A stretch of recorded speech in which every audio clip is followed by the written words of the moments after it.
Over 100 shots right in the middle of the street. It's hard to believe that's an American city. It's hard to believe that's the place where our Constitution was written. It's totally unacceptable. And it wasn't organic. It didn't just happen. This is a result of policies from the Democratic Party. Period. Now, you'd think, this being a democracy, that voters would punish anyone who had anything to do with turning Philadelphia into the disaster you just saw. And John Fetterman certainly did have a hand in that. He's the sitting lieutenant governor of the Commonwealth of Pennsylvania. Fetterman now wants a new job. He's running for the U.S. Senate. He's the candidate. And in some ways, John Fetterman is the weakest possible candidate you could run. He has, obviously, a very public record of failure. He also had a devastating stroke this spring, which is sad, but it affected him. Here he is campaigning for Senate.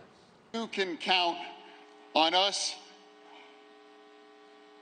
to eliminate the filibuster.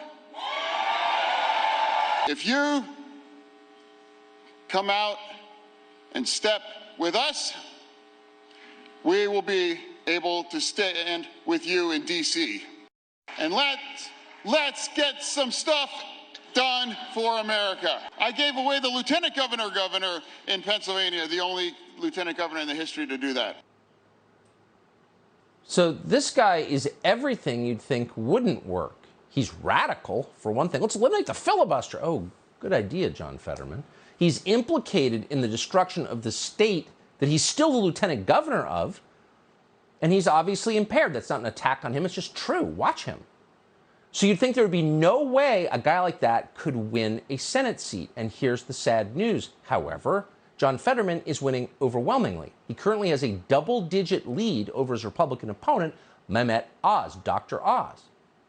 The National Republican Senatorial Committee just slashed its spending in the state of Pennsylvania by more than $5 million, including their ad buys in the city of Philadelphia. That's a retreat, and it's happening in a state that Republicans ought to be winning. What is going on here, and why is no one mentioning it? Well, a couple of things are going on. But first, let's hear from Mitch McConnell. Mitch McConnell is the head Republican in the Senate. He's not there because everyone likes him. McConnell has no close friends. He's loved by no one. But he's considered very smart. He is a master tactician, as the dummies who cover politics for Politico and the Washington Post are always telling us. In Washington, people are very much afraid of Mitch McConnell. Cross him and he will hurt you. And they listen carefully to his political analysis because that's what he spent his life doing. That's the only thing he spent his life doing. So here's what Mitch McConnell says the problem is. Watch. There's probably a greater likelihood the House flips than the Senate. Senate races are just different. They're statewide. Candidate quality has a lot to do with the outcome.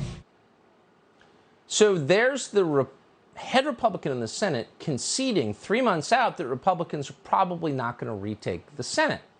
Now, why is that? Well, the answer, of course, was in the final line you just heard. Some of the candidates are mediocre. That's Mitch McConnell's excuse. And there's some truth in that, obviously. Some of them are mediocre. But compared to what? Mediocre in the Congress? Well, let's see. Dianne Feinstein hasn't spoken a coherent sentence in years, hasn't had trouble getting reelected. Eric Swalwell had sex with a Chinese spy. He's still there. So mediocre people get elected to office. Lots and lots and lots of them do. Every cycle. So what McConnell's analysis really is, of course, is buck passing. Don't blame me. I didn't choose these people. All right. But they're still the nominees. So if you want to save the country and move in a different direction, yes, using some mediocre people to do it, what are you going to do? No hint of what you might do from Mitch McConnell other than just accept the inevitable. Now, the truth is, it's entirely possible Mitch McConnell doesn't want to retake the Senate because then you'd have to run things. And there's one thing Republican leaders dislike, it's running anything. Much easier to complain on Fox News. But if you actually wanted to win, what would you do? Well, here's an idea, just kind of out of nowhere, just spitballing here. How about you run on issues that voters care about? That might work, even for a mediocre candidate. So let's say, again, just for the sake of argument, that you ran a campaign on illegal immigration and crime. Now, these are two issues that didn't just arise out of nowhere. They're the product of policies the Democratic Party put in. They were intentional outcomes. We have millions of people coming in illegally, and we have a lot more murders than we had 2 years ago. These two issues, immigration and crime, don't simply annoy voters, though they very much do. These two issues threaten the existence of our society. So maybe you should run on them. That seems reasonable, but that's not what they're doing. Oh, no. Here, for example, is a recent campaign ad from Dr. Oz. He's the guy who's losing to the stroke victim in Pennsylvania. Watch. I thought I'd do some grocery shopping. I'm at Wegner's, and my wife wants some vegetables for crudité, right? So here's a broccoli. That's $2. Not a ton of broccoli there. Here's some asparagus. That's $4. Yep. And carrots. That's $4 more. That's $10 of vegetables there. And then we need some guacamole. That's $4 more. And she loves salsa. Yeah, there's salsa there. $6. Must be a shortage of salsa. Guys, that's $20 for crudité, and this doesn't include the tequila. I mean, that's outrageous. And we got Joe Biden to thank for this. $20 for a crudité, whatever that is. It's obviously very easy to make fun of that, but it's not entirely a stupid ad if inflation were the salient issue here, the generational issue of this campaign season. But it's not. Inflation's terrible. It's making people poorer. We actually could tank the US dollar. These are all big, big problems. But changing the population of the United States, allowing people to be murdered in the street, letting drug addicts live on the sidewalk and sending them crack pipes, that will change everything forever. These are offenses against the most basic rules of any civilization. And the most basic of all is you reward people for doing the right thing and you penalize them for doing the wrong thing. If you start doing the opposite, then everything falls apart. And everybody knows that. So why not just say it? Why not just say that? Don't be embarrassed. Just say that. If you live in Texas, for example, a supposedly conservative state, you don't even have police protection anymore. That's how quickly things have changed on the most basic level. That's not some report from a government agency telling you what the inflation rate is. That's your life. You don't have police protection anymore. If there's one reason to run for office, it's to fix things like that. Here's Fox reporter Madison Allworth describing it. In Dallas, they are unable to fill the nearly 600 openings that they have budgeted for. In Atlanta, they have over 400 openings that they cannot fill, even with an up to $4,000 signing bonus. Police department has been demonized across the country, in communities across the country from coast to coast. It's been demonized. If that police officer in uniform is not on your corner, we're seeing the results. The staffing crisis is creating crime. It's creating violence. You take a look at crime across the U.S., and it is way up. Robbery is up nearly 20% in Chicago and Los Angeles, and here in New York City, up nearly 40%. Okay, crudité is $20. Got it. But that's more important than everything else that's going on right now. Law and order. You see it on the streets of our cities. You see it at our southern border. It's collapsed.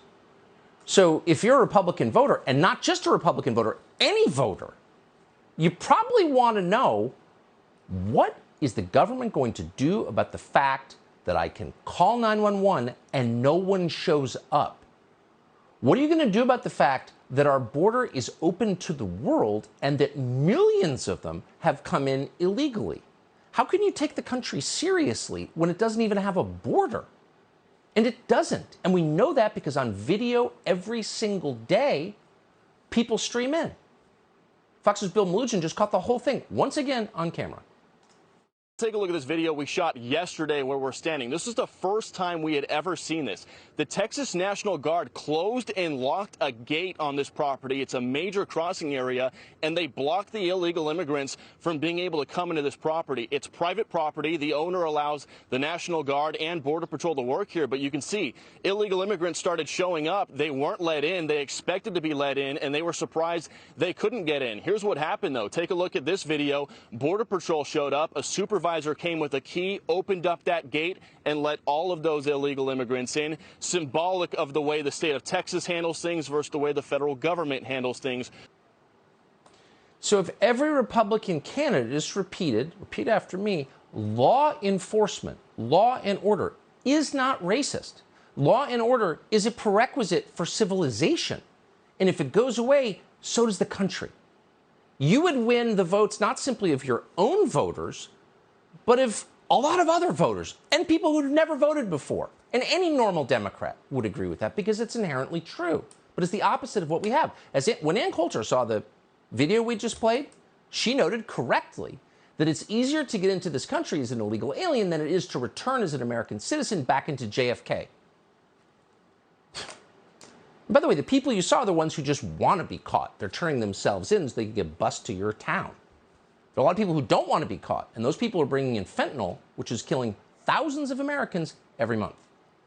It's been a busy few weeks for U.S. Customs and Border Protection officers in Nogales. At the checkpoint on Saturday, they found 2.5 pounds of black tar heroin, 9 pounds of heroin, 89 pounds of meth, and 320,000 fentanyl pills. Later that day, another huge bust, including more than 40 pounds of drugs and 150,000 fentanyl pills hidden in a car. Border officials say people are becoming more creative in the ways they smuggle items through. In one case, someone tried to hide 10,000 fentanyl pills using a body-shaping garment. Everybody knows this is happening. This is not hidden information. These are not the Gnostic Gospels. Every American citizen knows exactly what's happening. And yet the leaders of the Republican Party, Mitch McConnell, will watch footage like that and tell you, the most important issue that we face, territorial integrity of Ukraine.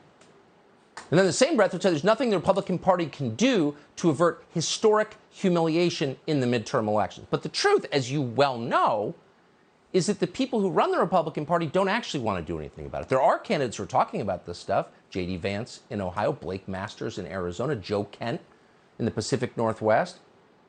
The leaders of the Republican Party in Washington would rather those guys lose and people like them lose than change the focus of the party to issues that voters actually care about. But the truth is you can't win elections unless you listen to voters. They're telling you what they want.